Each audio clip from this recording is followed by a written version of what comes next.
Bonjour à tous, donc je suis Sandrina, consultante SIRH chez Externa et dans cette vidéo, je vais vous présenter le module Entretien.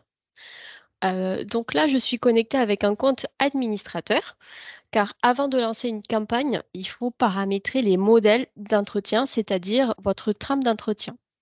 Donc pour cela, je vais aller chercher ici modèle d'entretien. Et donc là, vous allez retrouver éventuellement des modèles d'entretien si vous en avez déjà paramétrés. Si vous n'en avez pas, le but pour vous, ça va être du coup d'ajouter du coup un modèle d'entretien pour pouvoir du coup le paramétrer. Donc là, je vais aller sur un modèle que j'ai déjà paramétré pour vous expliquer le paramétrage. Vous allez retrouver en fait plusieurs étapes pour paramétrer un modèle. Vous avez la première étape ici, donc général. C'est là où vous allez donner le nom de votre modèle, donc un entretien annuel par exemple, et typer aussi votre entretien. C'est-à-dire, vous allez dire si c'est un entretien d'évaluation ou un entretien professionnel. La différence entre les deux, c'est que si vous dites que c'est un entretien professionnel, on ne va pas prévoir l'étape objectif. Ensuite, vous allez retrouver l'étape rendez-vous. Dans la plupart des cas, vous allez avoir un seul rendez-vous pour votre entretien, c'est-à-dire l'entretien annuel, donc vous avez un rendez-vous annuel, mais vous aurez pu très bien avoir deux rendez-vous ou plusieurs rendez-vous, trois rendez-vous dans le cas par exemple d'un entretien trimestriel. Pour chaque rendez-vous, vous allez éventuellement dire si dans ce rendez-vous-là, vous allez définir les objectifs ou les évaluer par exemple. Autre chose importante, vous allez aussi paramétrer la signature de l'entretien, c'est-à-dire donc à la fin de l'entretien, est-ce que vous souhaitez une signature manuscrite, c'est-à-dire une signature directement sur l'ordinateur, ou une signature électronique. Donc la signature électronique, donc c'est une option et c'est une signature à valeur probante. Et du coup, s'il a pour la signature à valeur probante, c'est avec iDoc. Ensuite, on arrive à l'étape objectif. Ici, vous allez retrouver la configuration des objectifs. Ce qui est important à retenir ici, c'est que vous pouvez ajouter des objectifs communs à tous les salariés. C'est-à-dire que si vous avez un ou deux objectifs qui sont communs vraiment à toute la société ou à une partie des salariés, vous pouvez les ajouter à cet endroit-là. Et du coup, ça apparaîtra du coup par défaut déjà dans chaque entretien. Mais bien sûr, après, le manager pourra encore rajouter d'autres objectifs individuels. Et la dernière étape, du coup, ça va être de paramétrer les étapes de votre entretien. Ça veut dire concrètement de paramétrer votre trame d'entretien avec les questions. Donc ici, pour chaque étape, en fait, vous allez pouvoir rajouter éventuellement une question, sachant que quand vous ajoutez une question, vous allez dire que ça peut être un champ texte, un choix multiple, un choix linéaire, une date éventuellement. Vous pouvez aussi mettre à disposition un fichier, un texte, faire remonter les objectifs de l'année N-1, faire remonter aussi des souhaits de formation, du coup ça fera le lien avec le module formation, faire remonter aussi toutes les formations professionnelles du salarié, l'évolution contractuelle, donc c'est-à-dire éventuellement s'il y a une évolution de salaire, et faire ressortir aussi les diplômes. Donc ici, voilà, le but, c'est vraiment de paramétrer votre trame d'entretien, sachant que vous pouvez paramétrer plusieurs étapes et que pour chaque étape, en fait, vous allez dire si ce sont des questions à poser aussi lors de la réalisation, c'est-à-dire lors du face-à-face ou uniquement en préparation. Donc, il faut savoir que quand vous lancez une campagne d'entretien, le collaborateur et le manager peuvent préparer du coup l'entretien avant le face-à-face. Bien sûr, votre consultant pourra vous aider à paramétrer cette trame d'entretien. Donc, une fois que vous avez paramétré votre modèle d'entretien, vous allez pouvoir lancer votre campagne d'entretien. Alors, pour lancer une campagne d'entretien, donc tout simplement, vous allez sur le module entretien. Donc, vous pouvez rechercher directement dans la barre de recherche entretien et vous avez deux options, entretien d'évaluation ou entretien professionnel. Donc là, je vais aller sur entretien d'évaluation, mais c'est exactement le même process. Et là, éventuellement, si vous avez déjà lancé des entretiens ou une campagne d'entretien, vous allez retrouver les entretiens. Donc j'ai ici mes entretiens avec le collaborateur, l'animateur, la date du rendez-vous et l'état, si ça a déjà été réalisé ou si c'est planifié. Lorsqu'un entretien est réalisé, vous pouvez bien sûr voir le compte-rendu et du coup, ça s'affichera en PDF. Ici, voilà, j'ai mon entretien en PDF. Pour lancer une campagne d'entretien, donc il y a deux options. Donc, soit vous lancez vraiment une campagne d'entretien à toute la société ou en tout cas une partie de votre population. Et donc là, vous cliquez sur Ajouter une campagne.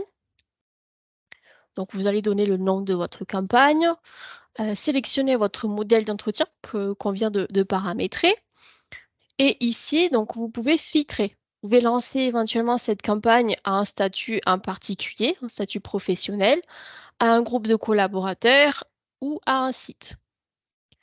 Quand vous allez en fait sauvegarder donc votre campagne, donc c'est-à-dire que vous lancez la campagne et vous allez avoir un mail qui va partir vers tous les managers, un mail qui peut être personnalisé à cet endroit-là. Donc là, c'est dans le cas où vous lancez une campagne, en tout cas éventuellement à toute la société. Vous pouvez aussi cliquer sur le bouton Ajouter et là, ça permet en fait de lancer un entretien, on va dire un one-shot. C'est-à-dire que vous lancez un entretien pour un collaborateur donné. Alors, c'est un peu moins utilisé, mais ça peut être utile, par exemple, si lors de la campagne, vous avez certains collaborateurs qui étaient absents, par exemple, vous avez un collaborateur qui était en maladie, et du coup, à son retour, bah, vous lancez un entretien que pour ce collaborateur-là.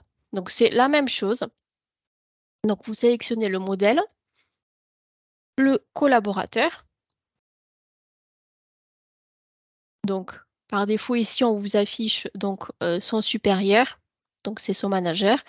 Vous pouvez très bien modifier. Vous pouvez vous dire, bon, pour enfin, pour cet entretien, exceptionnellement, ce n'est pas son manager qui va effectuer son entretien.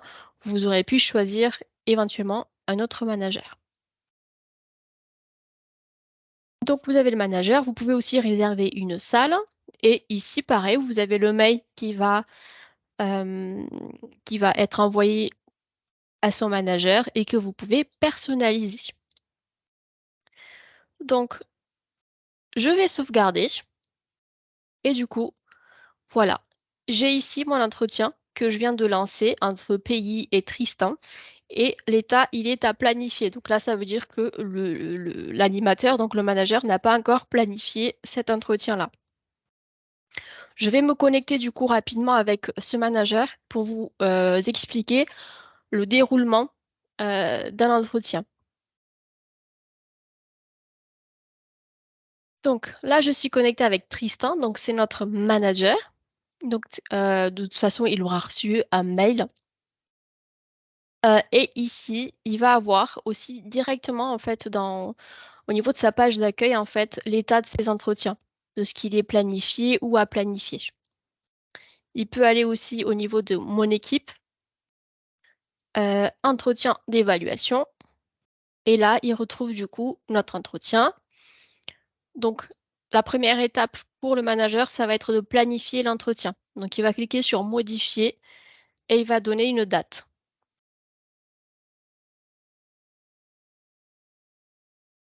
Une date, on va mettre 14 heures. La durée, donc ça s'affiche par défaut. Donc, c'est la durée qu'on a indiquée au niveau de notre modèle, mais il peut le changer à ce niveau-là. Il va notifier aussi le collaborateur par email. Ça permet du coup que le collaborateur soit au courant et que le collaborateur aussi puisse à son tour en fait préparer l'entretien. Donc il va recevoir un mail.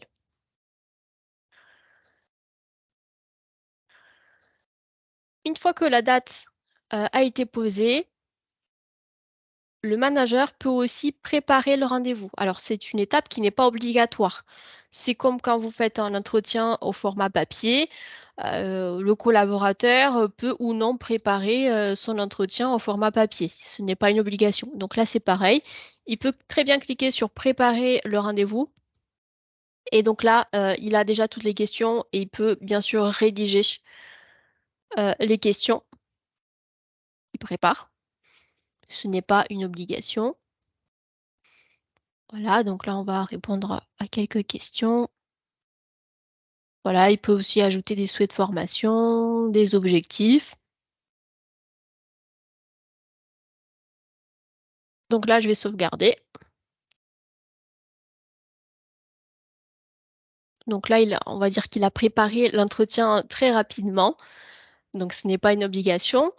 Lorsque l'entretien va démarrer, donc on suppose que le manager il est avec le collaborateur en face à face. Donc à ce moment-là, le manager va cliquer sur réaliser le rendez-vous.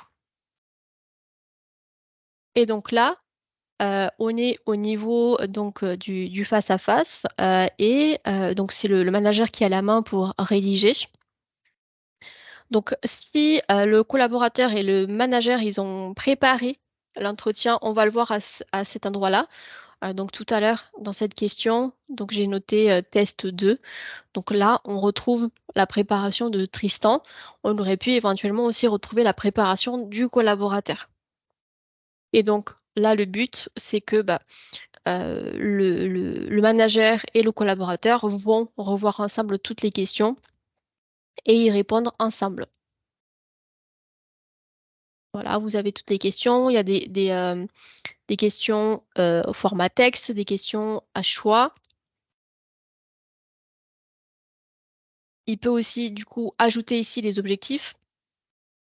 Donc, quand il ajoute un objectif, il ajoute une pondération, une description, les moyens, le délai, les indicateurs et des commentaires. Et il peut aussi les évaluer. Il peut aussi ajouter des souhaits de formation. Si le collaborateur il a déjà réalisé des formations, elles vont ressortir. Donc ici, on voit que notre collaborateur il a déjà réalisé une formation au premier soin. Et bien sûr, ici, il retrouve le catalogue en fait de formation et il peut refaire remonter des souhaits de formation. Ici, on a le comparateur RH. Voilà, donc le but c'est qu'il déroule toutes les questions ensemble. Et on arrive ici à l'étape signature. Donc, dans mon paramétrage, j'ai dit que c'était une signature manuscrite. Donc, ça veut dire que le manager ici va signer. Alors, soit le collaborateur, il est à côté de lui et peut lui demander de signer, soit il demande la signature par mail. Donc, à ce moment-là, le collaborateur va recevoir un mail, en fait, pour signer l'entretien. Donc, ça, c'est à vous de voir. Et là, je vais sauvegarder et terminer. Et donc là, vous allez avoir l'entretien qui est réalisé dans sa totalité. Donc ça peut... Voilà. Donc c'est bon. Notre entretien, il est au statut réalisé. Et du coup, le collaborateur et le manager donc, vont retrouver le compte-rendu, donc l'entretien. Donc le manager le retrouve au niveau de son équipe et le collaborateur au niveau de mes entretiens sur sa page d'accueil. Donc j'espère que cette vidéo vous a permis de mieux connaître ce module et on se retrouve bientôt pour une nouvelle vidéo. Merci beaucoup.